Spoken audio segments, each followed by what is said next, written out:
This is chapter 1 of class 12 political science और इस video का ये सेकंड पार्ट है। इस वीडियो में हम कंप्लीट करेंगे about the Gorbachev and the disintegration. किस तरह से गॉर्बाचेव जो एक जनरल सेक्रेटरी थे, उन्होंने रोल प्ले किया for the disintegration of the Soviet union, जो हम पहले भी फर्स्ट पार्ट में डिस्कस कर चुके हैं about the USSR Soviet union. ठीक है, तो इसके बारे में हम पता करेंगे पूरा इस पार्ट में। इस पार्ट 2 है। पार्ट 2 में हम पूरा जो गॉर्बाचेव और जो डिसइंटीग्रेशन है उसके बारे में कवर करेंगे, और उसके बाद जो why did the Soviet Union disintegrated, ये दो जो पार्ट हैं पूरा कवर करेंगे, line to line explanation of the end of bipolarity class 12। तो स्टार्ट करते हैं। तो सबसे पहले स्टार्टिंग कहाँ से होती है, हमें गॉर्बाचेव के बारे में पता होना चाहिए। सो इनके बारे में सबसे पहले यहाँ पे गिवन है, तो उसके बारे में हम जान लेते हैं कि ये एक तरह से the leader of the Soviet union, he was the leader of Soviet union. उसके बाद ये लास्ट लीडर भी रहे हैं सोवियत यूनियन के, क्योंकि इनका जो रूल था वो 1985 से लेकर 1991 तक रहा। उसके बाद इन्होंने बहुत सारी इकोनॉमिक और पॉलिटिकल रिफॉर्म्स को उन्होंने इंट्रोड्यूस किया, जैसे कि पेरेस्ट्रॉइका है, रीस्ट्रक्चरिंग कह लो, और ग्लासनोस्ट है जिसे ओपननेस भी कहा जाता है, वो उनके द्वारा इंट्रोड्यूस किया गया था। उसके बाद जो आर्म्स और जो रेस थे, ठीक है, यूएसएसआर के साथ उन्होंने किया, यूएस के साथ बहुत सारे जो सोवियत यूनियन ट्रूप्स थे जैसे कि अफ़गानिस्तान और ईस्ट यूरोप, तो उनका ये भी हेल्प हुआ था। ठीक है, और यूनिफिकेशन ऑफ जर्मनी जो हम पहले पढ़ चुके हैं 1989 के टाइम पे, वो इन्हीं के टाइम पे हुआ, और इन्हीं के टाइम पे जो कोल्ड वॉर था उसका एंड भी हुआ। तो सोचिए इतना सब कुछ हुआ, और इनको ब्लेम भी किया जाता है कि सोवियत यूनियन का जो डिसइंटीग्रेशन हुआ वो इन्हीं की वजह से हुआ। तो हमें गॉर्बाचेव के बारे में पता चल जाता है। तो इससे पहले हमें पता होना चाहिए कि क्यों ऐसा क्लेम किया जा रहा था कि इनकी वजह से डिसइंटीग्रेशन हुआ। तो स्टार्टिंग यहाँ से होती है। सबसे पहले आता है गॉर्बाचेव एंड द डिसइंटीग्रेशन। देखो, मिखाइल गॉर्बाचेव इनका पूरा नाम है, जो कि जनरल सेक्रेटरी थे Communist Party. We know about the Communist Party, one only party that was at the time of Soviet Union. सिर्फ एक ही सिंगल पार्टी थी, वो भी 1985 के टाइम पे ये पावर में आई। ठीक है, इनके टाइम पे बहुत सारे रिफॉर्म्स हुए थे। Reforms were necessary to keep the USSR abreast of the information and technological revolution, ठीक है, taking place in the best.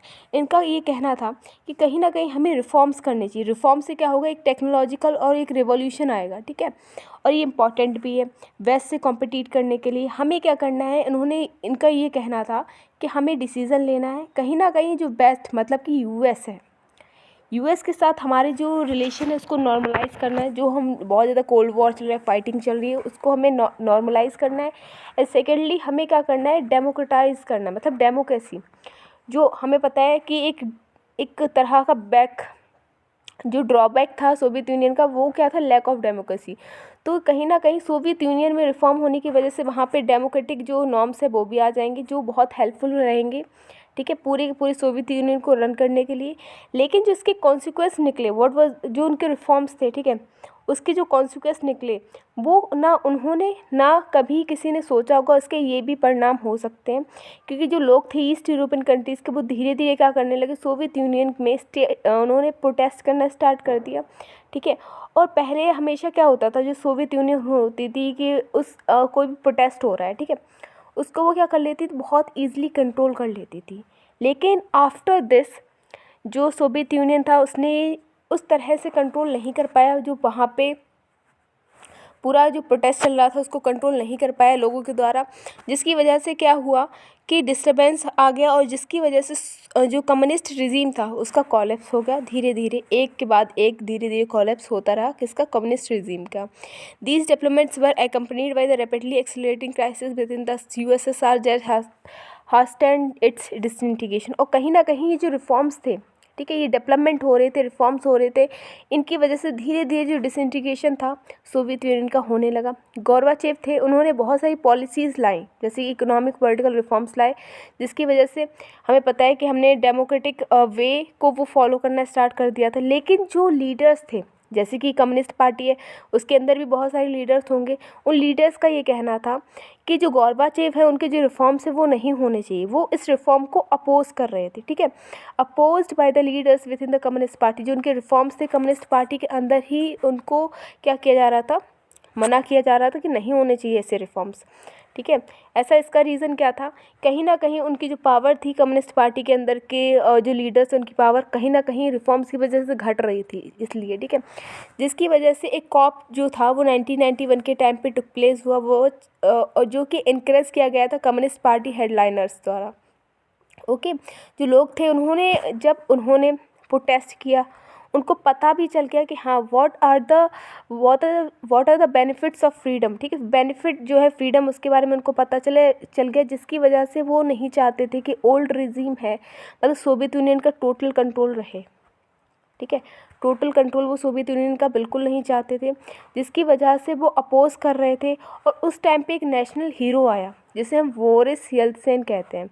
Boris Yeltsin कौन थे, नेशनल हीरो की तरह इमर्ज हुए, जिन्होंने इस कॉप को का अगेंस्ट किया। कॉप क्या था, 1991 के टाइम पे अरेंज हुआ था, तो उसका इन्होंने अपोज किया, बोरिस येल्त्सिन, जिसकी वजह से लोगों की नज़रों में ये क्या बन गए, हीरो बन गए कहीं ना कहीं। तो रशियन रिपब्लिक था where Yeltsin won a popular election, Russian republic में एक इलेक्शन हुआ, वहाँ पे येल्त्सिन ने क्या किया, उसको जीता, ठीक है, उस इलेक्शन को जीता। और जो सेंट्रलाइज्ड कंट्रोल था वो ख़त्म हो गया। सेंट्रलाइज हमें पता है कि एक रशिया था, 15 कंट्रीज़ थी, उनका पूरा कंट्रोल, चाहे सोशल, इकोनॉमिक, पॉलिटिकल, हर फॉर्म में कंट्रोल चल रहा था। तो उसका कहीं ना कहीं कम हो गया, उसकी पावर थी वो कम हो गई, ठीक है। अब जब सेंट्रलाइज्ड कंट्रोल था वो ऑफ हो गया, इसके बाद क्या हुआ, जो पावर थी वो शिफ्ट होना स्टार्ट हो गई। डेफिनेटली ये बात तो है कि जब सोवियत सेंटर जो है और जो उनके रिपब्लिक्स हैं, ठीक है, तो उसमें जब पावर का शिफ्ट होगा तो सोवियत यूनियन की पावर तो घटेगी। इसकी वजह से ज़्यादा जो यूरोपियन कंट्रीज़ थी सोवियत यूनियन में, वो क्या कर रही थी,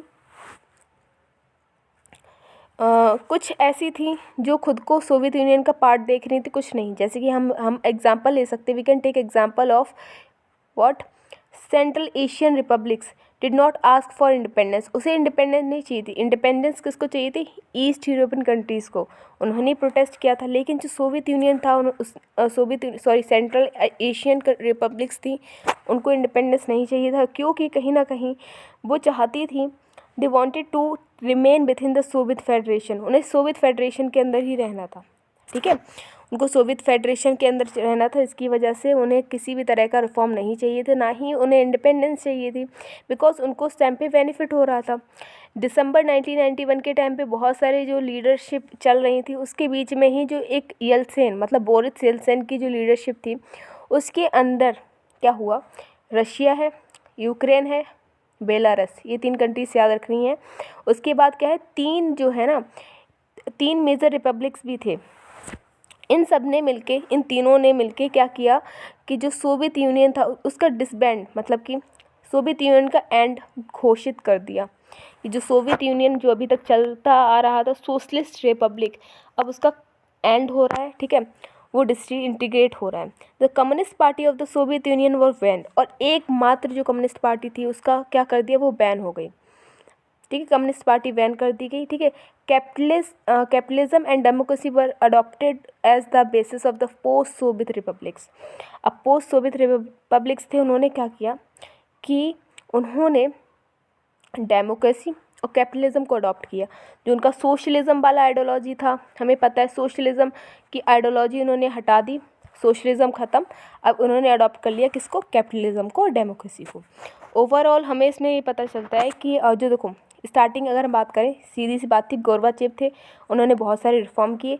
रिफॉर्म करने की वजह से जो बहुत सारी 15 कंट्रीज़ थी ना, ईस्ट यूरोपियन कंट्रीज़, उन्होंने प्रोटेस्ट करना स्टार्ट कर दिया। प्रोटेस्ट को कंट्रोल नहीं किया गया, ठीक है, प्रोटेस्ट था, जब कंट्रोल नहीं किया गया तो धीरे धीरे क्या हो गई, वो धीरे धीरे जो कंट्रीज़ थी वो आज़ाद होना स्टार्ट हो गई। मतलब आज़ाद क्या, उन्होंने प्रोटेस्ट किया, प्रोटेस्ट करने की वजह से उनको कंट्रोल नहीं किया गया और वो धीरे धीरे रिपब्लिक इंडिपेंडेंस मांगने लगी और इंडिपेंडेंट हो गई, ठीक है। और उसमें क्या हुआ, जो बोरिस येल्त्सिन थे उन्होंने बहुत इंपॉर्टेंट रोल प्ले किया और वो रशिया में एक नेशनल हीरो की तरह इमर्ज हुए। उन्होंने क्या किया, जितने भी सेंट्रलाइज्ड कंट्रोल था उसको उन्होंने शेक ऑफ कर दिया और फिर धीरे धीरे जो कुछ कंट्रीज़ थी वो आज़ाद होगी, इंडिपेंडेंट होगी। लेकिन 1991 के टाइम पे इसी के चलते हुए क्या हुआ, जो रशिया, यूक्रेन और बेलारस था, ये तीनों मेजर कंट्रीज़ थी, इन्होंने क्या किया, इंडिपेंडेंस घोषित कर दिया सोवियत यूनियन का। तो इसमें मेनली यही सब कुछ बताया गया है। अब उसके बाद हम पढ़ेंगे, सबसे पहले हमें इनके बारे में पता होना चाहिए, जोसेफ स्टालिन, ठीक है। ये लीडर थे सोवियत यूनियन के, ये सक्सेसर भी रहे लेनिन के, हमें पता है व्लादिमीर लेनिन के सक्सेसर है। इन्होंने सोवियत यूनियन में जो कंसोलिडेशन उसके बारे में काम किया।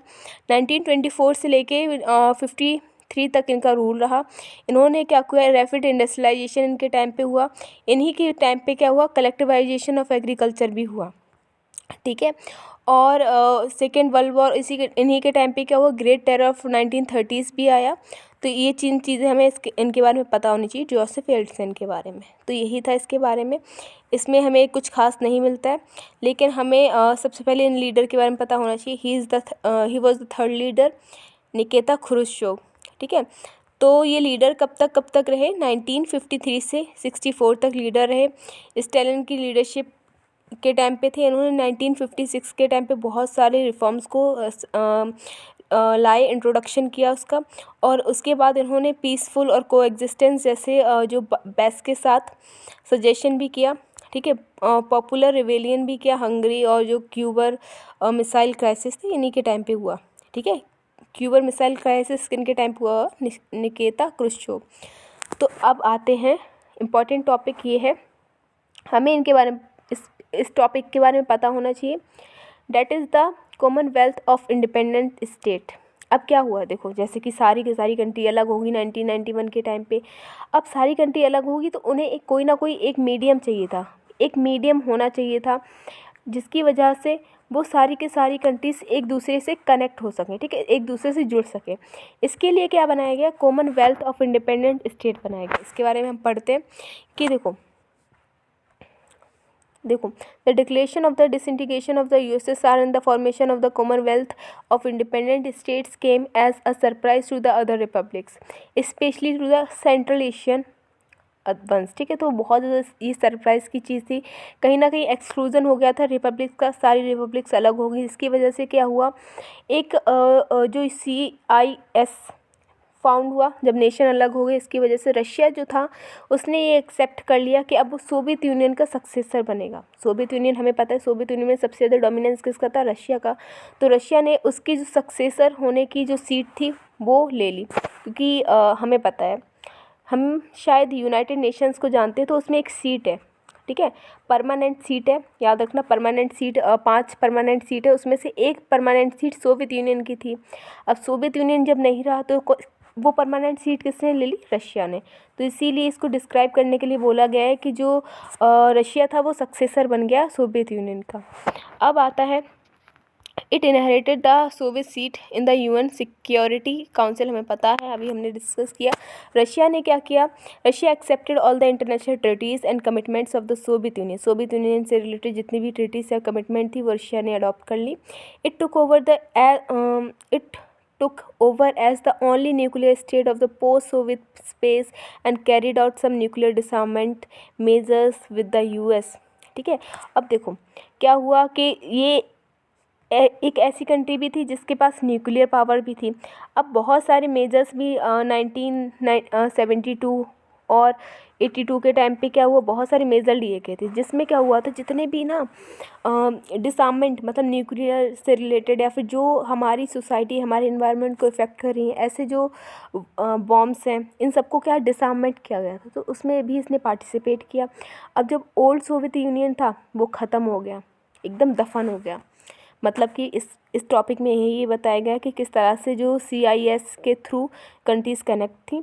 लेकिन रशिया सबसे बड़ा सक्सेसर बना, सोवियत यूनियन में इसने UN की सीट भी ले ली। उसके बाद इसने बहुत सारे मेजरमेंट जो थे उसको अडॉप्ट किया, बहुत सारे डिसआर्मेंट मेजरमेंट को भी लिया इसने, ठीक है। तो इसके बारे में हमें पूरा पता चल गया। उसके बाद क्या आता है, उसके बाद हम पढ़ेंगे why did the Soviet Union disintegrate, ठीक, क्या रीज़न थे सोवियत यूनियन डिसइंटीग्रेट हुए थे? How did the second most powerful country in the world suddenly disintegrate? इतना पावरफुल होने के बाद भी क्यों ये डिसइंटीग्रेट हुआ?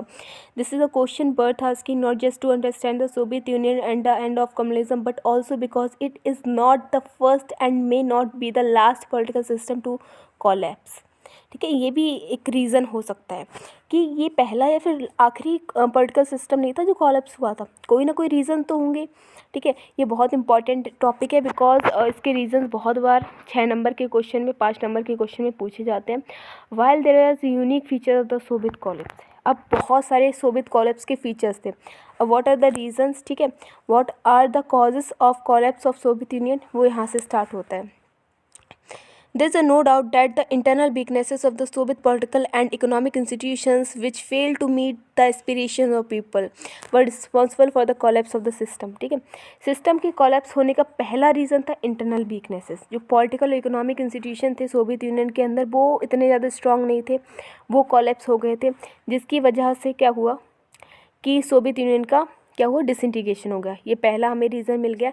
दूसरा रीज़न क्या है, economic stagnation for many years lead to the severe consumer shortage and the large section of Soviet society begins to doubt and question the system। ठीक है, अब धीरे धीरे क्या हुआ, हम पहले भी पढ़ चुके हैं पार्ट 1 में कि 1970s के टाइम पे क्या हुआ, इकोनॉमिक जो सिस्टम था ना, इकोनॉमिक स्टैग्नेशन आ गया था। स्टैग्नेशन मतलब कहीं चीज़, कोई चीज़ रुक जाती है, मतलब कि डेवलपमेंट हो ही नहीं रहा था, ये एकदम कांस्टेंट था, एक लाइन चल रही है कांस्टेंट, कोई डेवलपमेंट नहीं हो रहा। इस तरह से वहाँ पे क्या हो रहा था, पूरा का पूरा सिस्टम वहाँ पे चल रहा था, लेकिन वहाँ पे किसी भी तरह का डेवलपमेंट नहीं था। ठीक है, डेवलपमेंट नहीं था। अब तीसरा रीज़न क्या है, ठीक है, Y did the system became so weak and Y did the economic stagnant. अब क्या ऐसे रीज़न थे जिसकी वजह से सिस्टम बहुत ज़्यादा वीक हो गया था और स्टैग्नेंट रह गया था? इसका रीज़न यही है, हमें ज़्यादा तो नहीं पता चलता क्लियरली, हम पार्शियली ये कह सकते हैं सोवियत इकोनॉमी था, ज़्यादा से ज़्यादा इसके रिसोर्सेज किस में लग रहे थे, न्यूक्लियर एंड मिलिट्री में। ठीक है, उसको डेवलपमेंट किया जा रहा था, न्यूक्लियर मिलिट्री डेवलपमेंट हो रहा था, जिसकी वजह से कंज्यूमर के गुड्स पे इतना ज़्यादा ध्यान नहीं दिया जा रहा था। ये थर्ड रीज़न हो गया। उसके बाद क्या हुआ, जो सैटेलाइट स्टेट्स थे जैसे East European countries within the Soviet Union, कम से कम 5 ऐसे सेंट्रल एशियन रिपब्लिक्स थे जो कि सैटेलाइट स्टेट में आते थे। अब सैटेलाइट स्टेट है तो डेफिनेटली हम ये कह सकते हैं कि उसमें बहुत ज़्यादा खर्चा होता होगा, इकोनॉमिकली बहुत ज़्यादा बर्डन लाते होंगे, तो ये चौथा रीज़न हो गया। This lead to the huge economic burden that the system could not cope with. हमने अभी देखा कि बहुत ज़्यादा इकोनॉमिक बर्डन आ जाता है। At the same time ordinary, अब सबसे इम्पॉर्टेंट 5वां जो पॉइंट है सबसे इम्पॉर्टेंट है।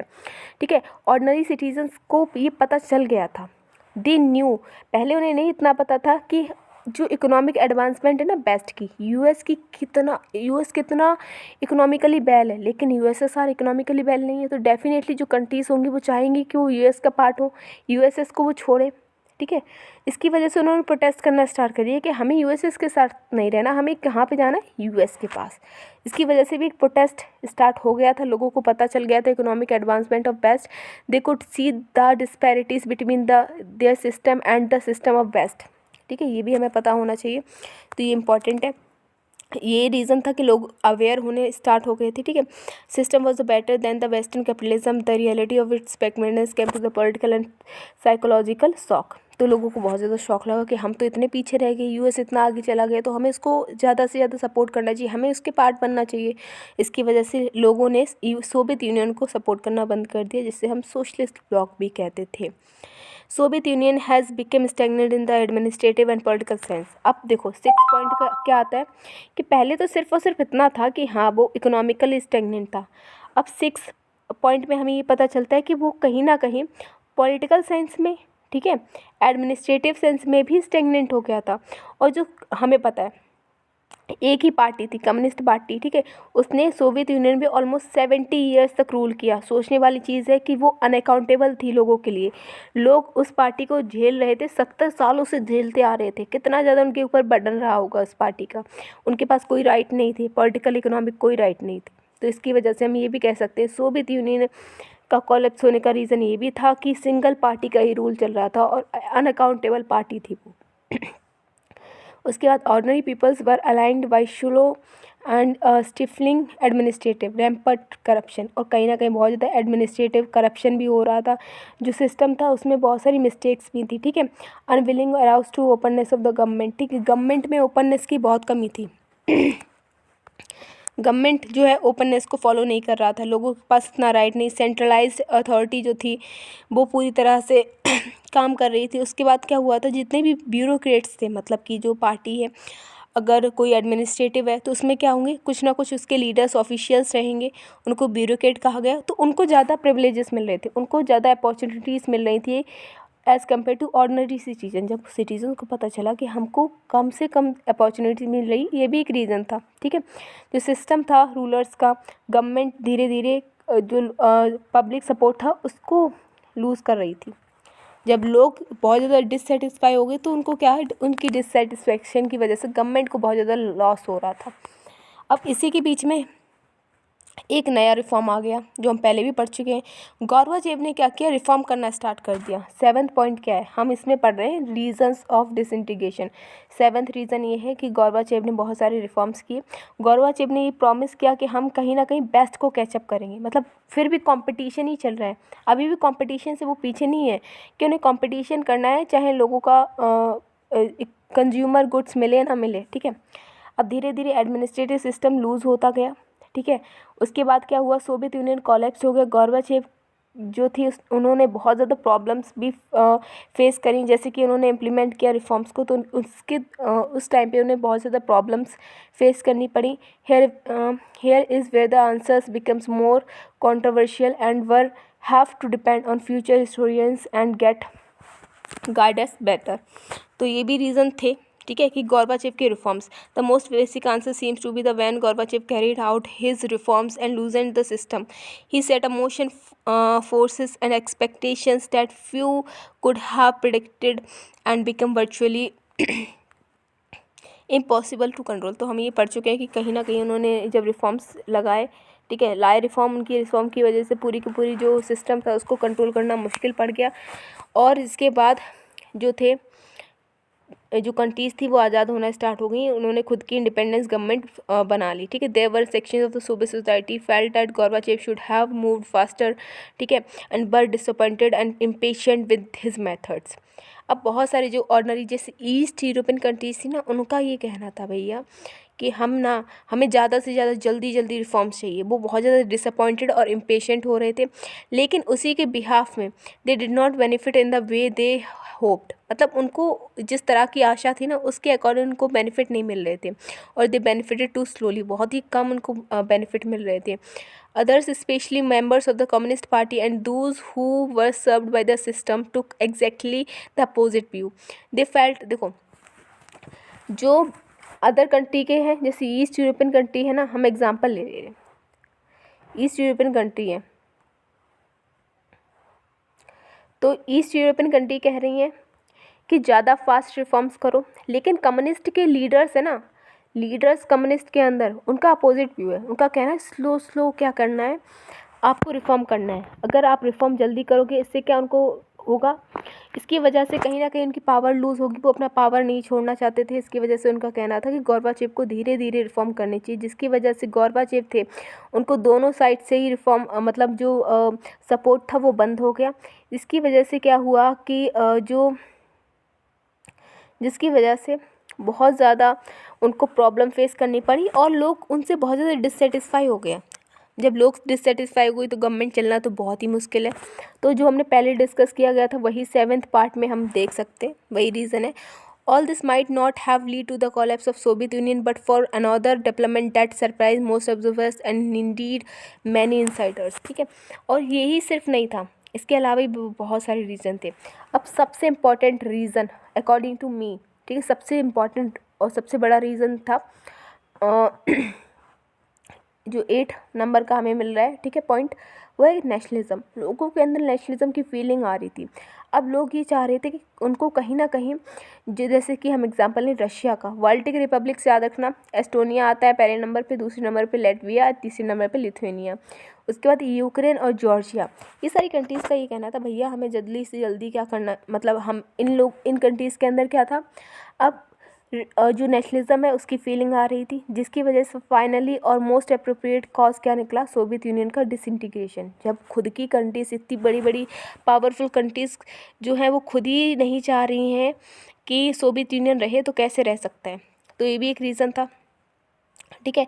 उसके बाद one view is that nationalist argue the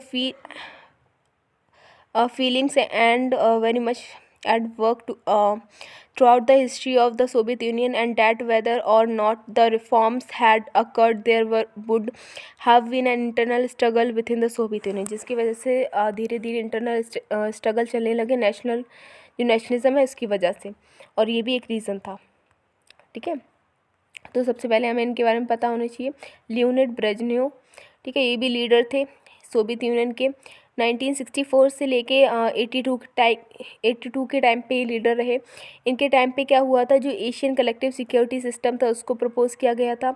उसके बाद क्या हुआ था, ये इनको किस लिए मेनली जाना जाता है, जो पॉपुलर रिवेलियन हुआ था, ठीक है, चेकोस्लोवाकिया में, उसके लिए।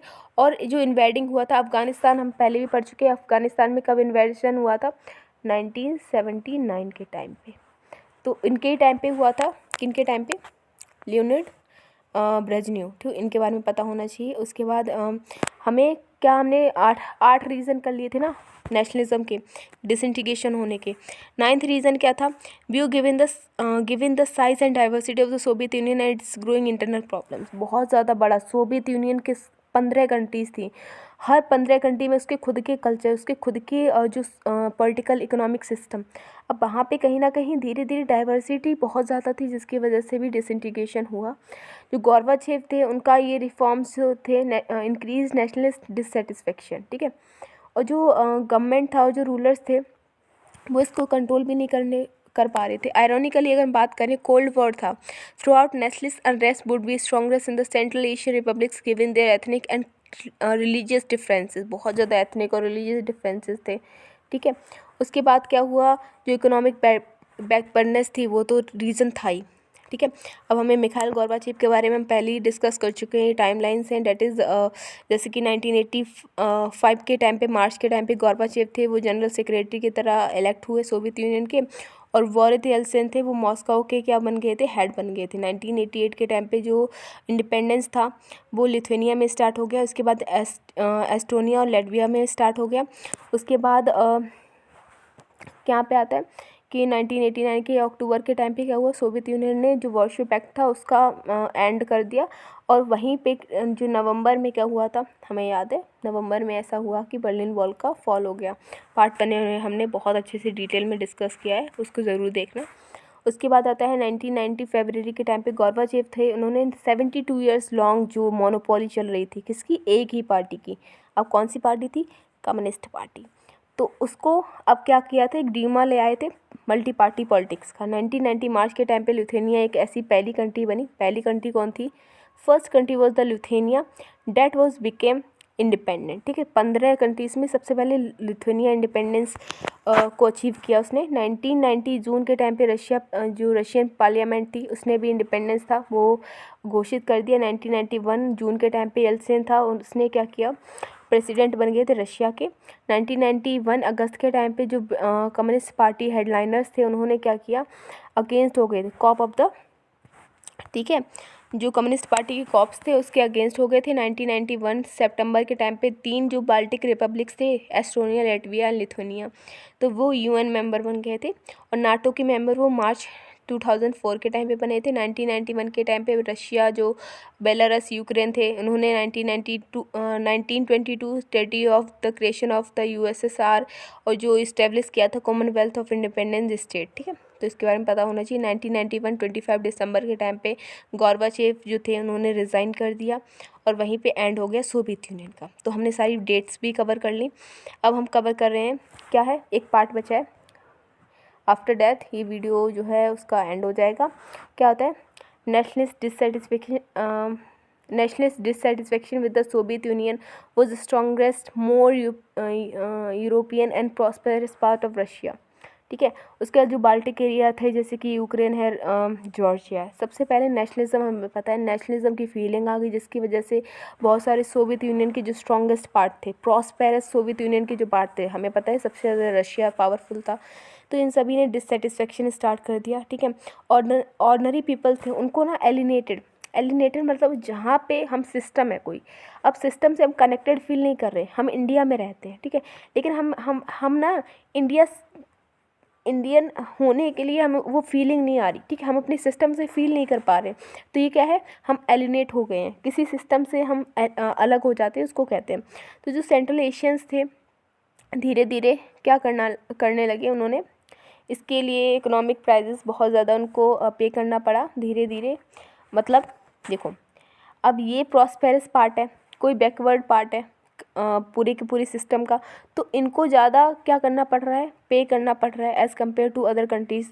ठीक है, दूसरी कंट्रीज़ के कंपैरिजन में वो ज़्यादा पे कर रहे हैं, ज़्यादा से ज़्यादा हेल्प कर रहे हैं, ज़्यादा पैसा खर्च कर रहे हैं, तो इनके लिए इकोनॉमिक पेमेंट ज़्यादा हो गई ना। जो बैकवर्ड एरिया है उनके लिए भी इनको ही करना पड़ रहा है, तो इनके लिए तो बेनिफिशियल नहीं है। तो यही रीज़न था कि ये जो कंट्री थी, ठीक है, वो चाहती थी कि नहीं, अब हमें पार्ट नहीं रहना है, बहुत ज़्यादा डिससेटिस्फेक्शन हो गया। तो ये 9th रीज़न हो गया। ठीक है, तो पूरा हमने 9 रीज़न डिस्कस कर लिए, हमने पूरी डेट्स को डिस्कस कर लिया, हमने मिखाइल गोर्बाचेव के बारे में पता कर लिया उस पूरे डिटेल में। उसके बाद हमने जो लियोनिड ब्रेजनेव है उनके बारे में भी पता कर लिया कि कौन थे और what was the reasons behind Soviet union disintegration, वो पता चल गया। हमने निकिता क्रुश्चेव के बारे में पता कर लिया, और जो गोर्बाचेव थे और जो डिसइंटीग्रेशन था उसके बारे में भी पता कर लिया। तो इम्पॉर्टेंट था ये। ठीक है, इम्पॉर्टेंटली हमने पूरा डिस्कस कर लिया अबाउट दिस टॉपिक। एंड अगले नेक्स्ट वीडियो में जो पार्ट 3 है उसमें हम आगे के जो टॉपिक हैं उसको डिस्कस करेंगे। अगर आपको ये वीडियो अच्छा लगे, definitely you will like subscribe my channel. And उसके बाद हम क्या करेंगे, शॉक थेरेपी के बारे में हम पूरा कंप्लीट करेंगे। ठीक है, थैंक यू।